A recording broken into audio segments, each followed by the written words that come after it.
நிறைய பேசினார், அதெல்லாம் சொல்ல மாட்டேன்றீங்களா? அதுல அடிப்பேன் இதுல அடிப்பேன் சொன்னாரு, அதெல்லாம் சொல்லியே. இந்த ஆட்சி ஏற்பட்ட பிறகுதான் நம்முடைய பழனியிலே அது குறித்த வழக்கு நீதிமன்றத்திற்கு சென்றது. தமிழிலும் குடமுழுக்கு நடத்தப்படும் என்று தமிழிலே குடமுழுக்கை நடத்தினோம்.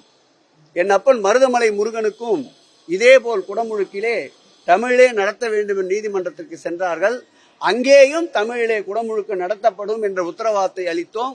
அங்கேயும் தமிழிலே முருகனுக்கு குடமுழுக்கை நடத்தினோம். இன்னார் சொல்லிதான் நாங்கள் நடத்த வேண்டும் என்பது அல்ல.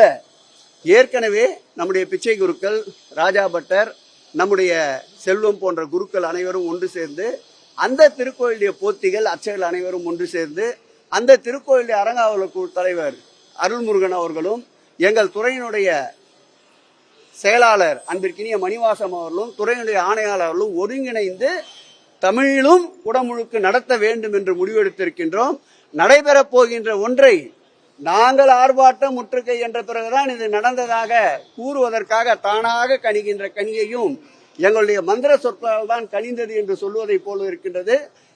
இந்த ஆட்சியை பொறுத்தளவில் இந்த ஆட்சி ஏற்பட்ட பிறகுதான் தமிழிலே அர்ச்சனை செய்பவர்களுக்கு, அர்ச்சகர்களுக்கு வருகின்ற கட்டணத்தில் 60% அர்ச்சகர்களுக்கு வழங்கிய ஆட்சி இந்த ஆட்சி. இந்த ஆட்சி ஏற்பட்ட பிறகுதான் 13 புத்தகங்களை, போற்றி புத்தகங்களை மறுபதிப்பு செய்து வெளியிட்ட ஆட்சிதான் மாண்புமிகு தமிழக முதல்வருடைய ஆட்சி. இந்த ஆட்சி ஏற்பட்ட பிறகுதான் தமிழிலே அர்ச்சனை செய்யப்படும் என்று பதாகை வைத்து அந்த அர்ச்சனை செய்கின்ற அர்ச்சகருடைய பெயரையும் அவருடைய கைபேசி எண்ணையும் அறிவித்த ஆட்சிதான் எங்களுடைய ஆட்சி என்பதை பெருமையோடு சொல்லிக்கொண்டு, எங்கும் தமிழ், எதிலும் தமிழ், இதுதான் திராவிட மாடல் ஆட்சியுடைய நாயகன் எங்கள் முதல்வருடைய கொள்கை.